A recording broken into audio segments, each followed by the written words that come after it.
Ladies and gentlemen of YouTube, my name is Dreads of Breads. I am a fan of the hobby. What does that mean? I enjoy reading the books, playing the games, painting the miniatures, gluing the miniatures together. Preferably the other way around, gluing them first, then painting them. Because, painting them and then gluing them can be not so good. I am a fan of the hobby. I'm not a fan of GW. I'm not a fan of them blocking people on Twitter. I'm not a fan of them hiking up prices. I'm not a fan of them blocking people on Twitch for valid criticisms of the models. I will say this, the way that GW is going, the hobby is most likely going to die soon, which means we, the true fans of the hobby, will keep it alive because we have the books. We have the models, and we enjoy the hobby for what it is. It is escapism. It's not a place for politics. It's not a place for political ideologies. It's escapism. It's plastic miniatures. It's books. It's paint. It's glue. It's fun.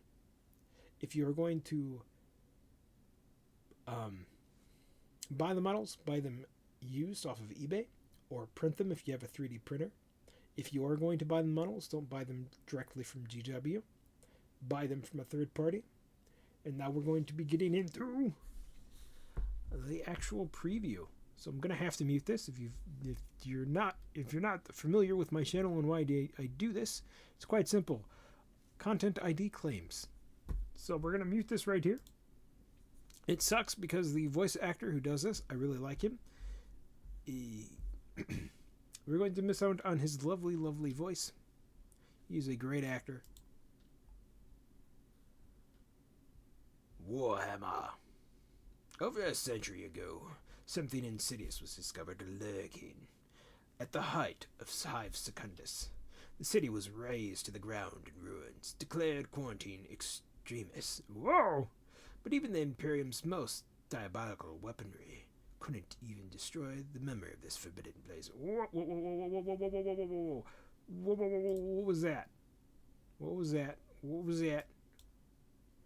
What are these? I got distracted, chat. We've got evil alien brain hugger bug things. These helmets are kind of cool. What is going on? Okay, those guys are alright looking. These guys here. I like that helmet. That guy's kind of neat. That helmet's okay. That helmet's alright. What is this? He's got like a halo weapon.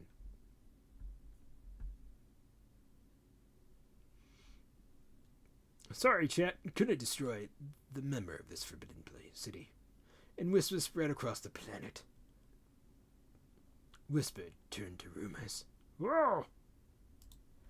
What in the hell is wrong with this gene stealer?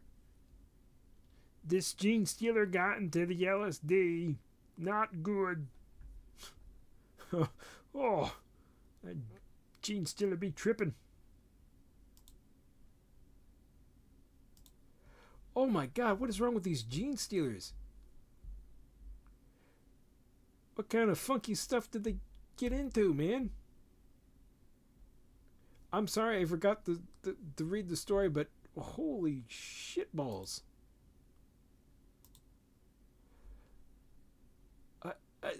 They're all like tripping balls, chat. The eyes creep me out, but it's like they're all like LSD crack addicted gene stealers in the dark. Oh, what? What are those? What the hell are... I have so many questions, chat, and I know I'm not going to get any answers from this. But he's... Oh, okay. Okay. Now, tank hunters like yourselves. Okay, these guys are tech hunters. He's got the Necromunda coffin thing going on, but that also kind of looks sus, because it also kind of looks like a Necron thing. risk their lives to search for these secrets. Great works of art and lost Acual treasures, and even containing knowledge of Necromunda awaits you. I feel like the cult of the second son. Alright, I'm gonna... Yep, there's the LSD Gene Stealer guys. Would you risk to rise above the squalor of Necromunda? Hive Secundus.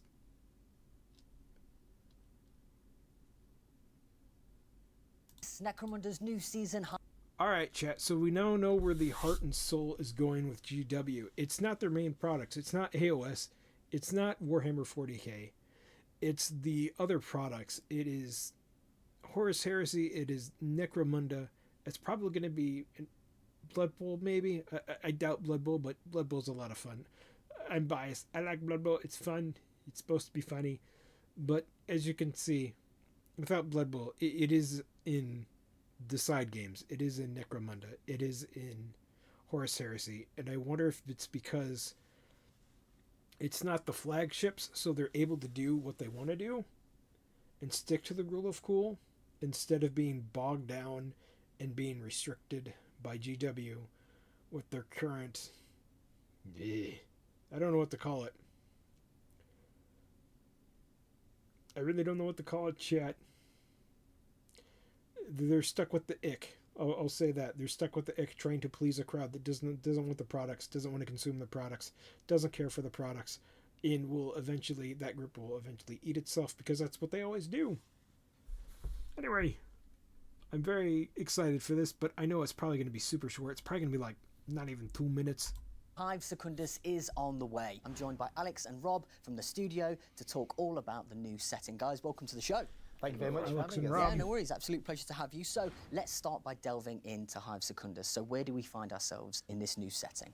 So Hive Secundus used to be the second greatest hive on Necromunda, only just behind Hive Primus. It was almost a Renaissance hive on Necromunda. Nice. And then the Hermiatus Magus came there when he was trying to cure the Gene Stealer curse.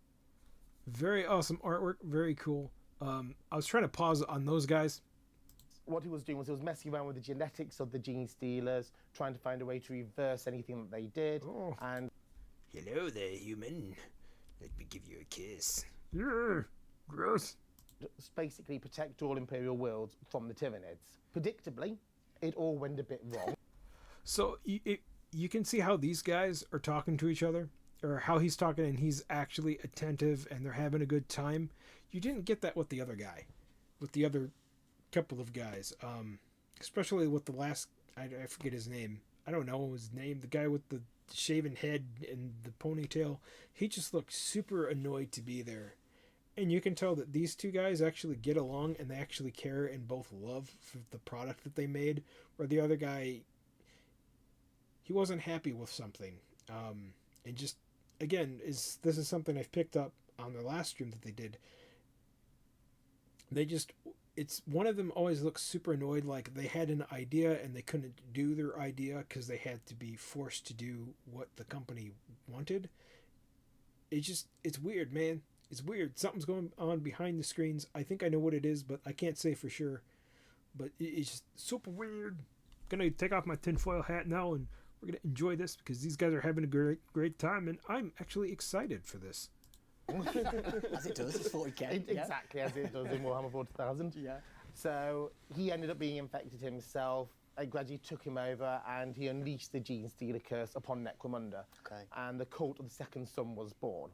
Over many years, it gradually built up in secret until open rebellion occurred and the Hive turned against the House of Helmore.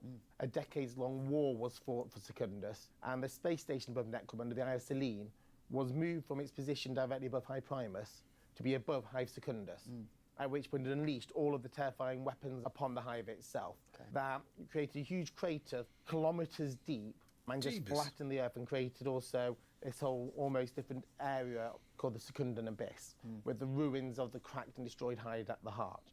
This was thought to have destroyed the Cult of the Second Son and wiped the Gene Stealers off Necromunda. However, there was still an exclusion zone set up around it called the Dust Wall, and no one was allowed to go in.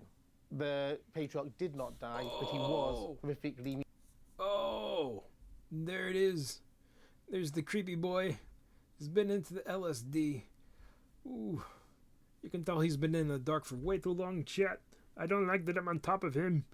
Mutated and changed, leading to corrupted and malformed force, which is the mouth strain gene stealer. Now, spiders go in there in order to hunt these gene stealers. So we got some gene stealers arriving too, as you mentioned, and we saw those in that awesome video there. So chat to us a little bit about what makes these so different from the pure strains that we're a bit more familiar with. Their genetic code has been tampered with, which has led to mutations which have been exacerbated through the generations as well. They're still terrifying opponents, but they are not at the same level of power, the same level of strength as a pure strain gene stealer.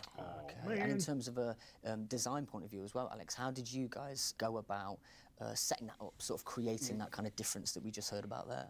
For those malstrain gene stealer, one of the main point was like, what could represent like evolution got horribly wrong.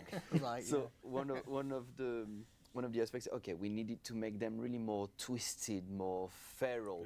One of the main elements in the Tyranid, especially the gene stealers, when you look at, there's a certain symmetry in them. Yeah. So one of the first things that we did, obviously, is break all of that. We broke Just change everything. those rules, and yeah, of course. so the way the models are, all of them are really hunched, like the limbs and the finger on each side, they don't match, they're really curved. The face, They're just cute yet terrifying. Something you wouldn't want to come across in the dark. all twisted, all of them are slightly different. Some of the plates are like lifted, you can have some boil. No, thank you. No, thank you, sir. No, thank you.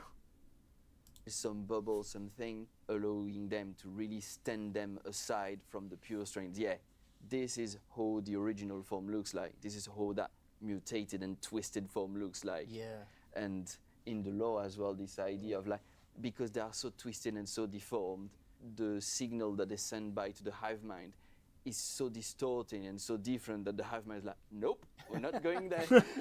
That's great. It's so great as well to hear that, like, it must be really useful for you as a designer as well to have that kind of juxtaposition, like something to go off, like here's this thing, this kind of standard shape, how do we break that and change that to create something else? So we've got some classic kits returning as well. Can you tell us a little bit more about the Horus Spire? Yes, well, the Horus Spire harks back to the early days of Necromunda and the Outland supplement, and it's bringing them into the modern game of Necromunda. So the main thing now is they are all the signs of the Imperial House. So they are These guys are very, very awesome looking. all part of House Helmor. In order to prove yourself worthy of taking on a position of authority and leadership within this great house, you have to prove your own personal prowess. Look at that art. I mean, this is some terrifying shit. Holy hell. This is what's missing from Warhammer 40k. Is just terrifying shit like this. Like,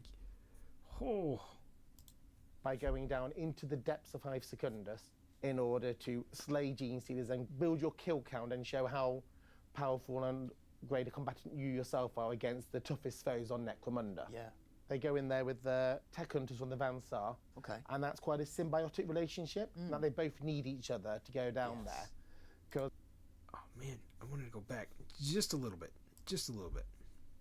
Toughest foes on Necromunda. Just a little bit, Jack. They go in there with the tech hunters from the Vansar, and that's quite a symbiotic relationship. So this right here, I just noticed this. This is like a spider or a scorpion face. I quite like that. Quite like that. And he's got a pit boy. Relationship that they both need each other to go down there, because the Vansar are desperate to go down there to plunder the riches and the wealth and the knowledge, whereas the Spirers, they need to draw out the Malstrain gene stealers so they can actually attack them and kill them. And so it's sort of the Techunders are there as bait for them, or sort of here's some noisy humans invading your home, come attack them, so I can then go and attack them back. And that's also reflected in the campaign of there's the Spire and the Techunders are slightly different things they're trying to achieve in the game, but they still need to work together or both will fail. That's great, it's a fantastic relationship. So Alex, chat to us a bit about, from a design point of view, how did you guys go about sort of reimagining that kind of classic kit? One of the main thing about those suits that we have in the lore, and that they are retrieved like, off-world by Helmor and like repurposed for to be used for for the nobles. That's interesting. And so in terms of their design, the first thing that we looked at is like to make them deliberately strange and not totally human. So, because one of the things that the noble have to do to be able to wear those suits is they have to go through heavy body modification to be able to go on those. Oh my god. I'm just a bit stunned at this dude right here. Alright. That guy's got a weird arm gun. I do like these a lot. I don't know why. I just do. Suit, as you can see on some of the models, some of them have their lower leg amputated. They have like their spine reinforced, bones are stretched, so they can fit into those armor. So once again, showing that it's not totally human or totally imperial if you have to do that, right? And one of the other things that we did to represent that aspect is we stepped away from more imperial shape, like those straight line, that hardness, or something anything gothic, in favor of something more fluid, more organic, even slightly insectoid. That's really great that it sort of shares the same themes as the Gene Stealer cults in terms of looking at those shapes and changing them to create something sort of other. It's really, really interesting. There's a certain elegance in one, while there's definitely something twisted and feral on the other one. Yeah, so of course. The two expressions of the same pattern, which is So like quite nice and unique. Definitely, yeah. Well, thank you ever so much, both of you, for coming in to chat to us about the new season of Necromunda Hive Secundus. It's been really great. No, thank It's you been very a much pleasure. for Thank you very having much us. for having Thank you. us. Yeah, no worries at all. Alrighty, Well, what's that up is all next? we've got time for. What a show and what a series of announcements. A great big thank you to all of the fabulous people from our Warhammer studios for talking to us about all the latest reveals. And a great big thank you to you for being with us. We hope you've enjoyed it just as much as we have. Remember to head to the Warhammer community website if you'd like to find out more about any of the upcoming releases. And don't forget to follow us on all our socials to keep up to date with all the latest news. Thanks again, and we'll see you next time on the Warhammer Preview Show. Well, goodbye, Mr. Man. Goodbye. Thanks for watching. Is there anything at the end? No, there's nothing at the end, chat. Well, that was very, very much kind of disappointing. And you can see where the heart and the soul is going. The heart and soul is not going to the main games anymore. It's going to the side games that are not being chained down to the ick, which is the people who are not going to want to buy the games. The people that are crying moral outrage while sending death threats and all sorts of kindness to the women in the community for not liking the female custodies. Man, it's very, very short. I don't like this new layout that they have. It was disappointing, except for, again, the side games. The Horus Heresy. I can't say all the side games, because Legion Imperialis got like, it feels like not even a full minute of review. But the heart and soul is there in Horus Heresy. It is there in Necromunda. I do like the twisted, in the dark LSD monsters of doom that the Gene Stealers have become. I do like that the humans may or may not have some alien technology and have distorted their bodies to fit into it. I do like that. That's very cool. It's very interesting.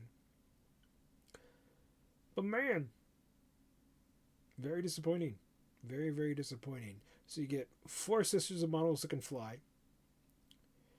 You got 1 Megamind model. You got the really cool Adeptus Mechanicus models.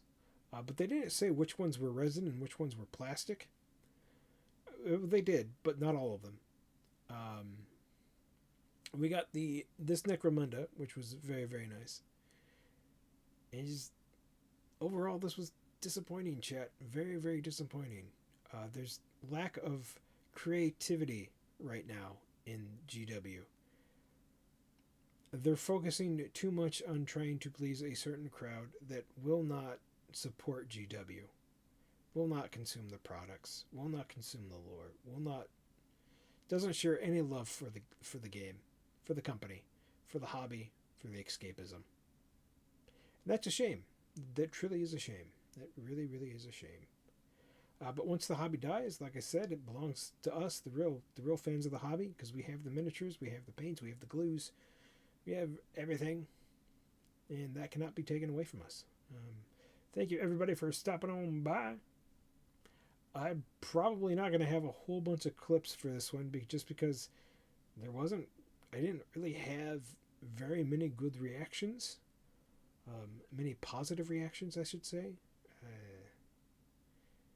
Except for maybe some parts with the Gene Stealers and maybe the part where I just kind of lost it a bit on the Italian robot of doom with the pizza cutters. I probably lost it, man, because I've been up for a very long time. This was a very long weekend. I know it's Monday. It's still the weekend for me. Oh my God. Tomorrow is Tuesday, but it's technically like my Sunday. I get a little bit of time off, so maybe after I get some errands and things done, maybe I will upload some stuff onto YouTube. I know that my YouTube uploads haven't been much lately. I've been busy with work. Busy. I'm probably going to be even more busier with work. I don't know yet.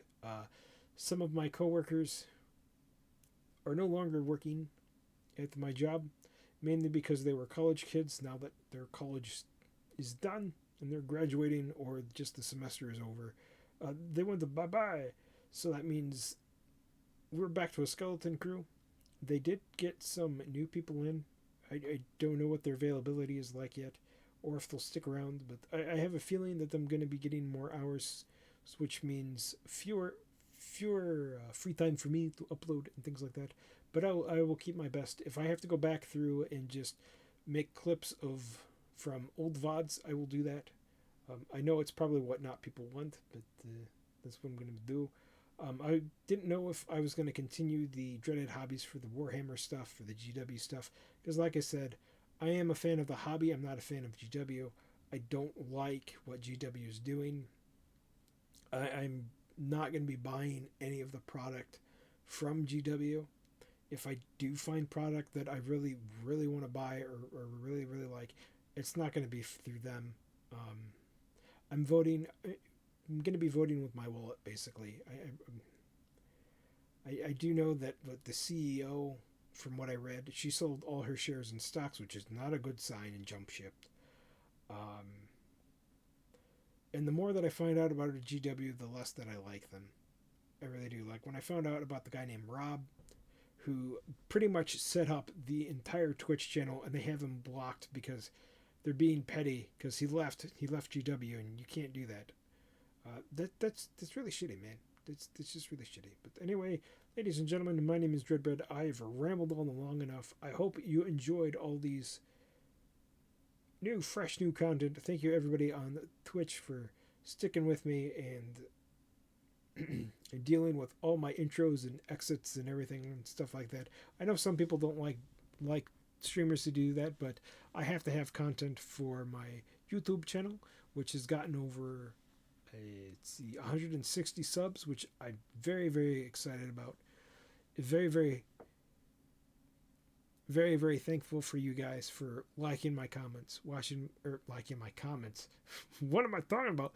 Liking my videos, subscribing to the channel, sharing my stuff, because my stuff is being shared. I do get the little analysis thingies every so often, and people are sharing it, liking it, and commenting on it.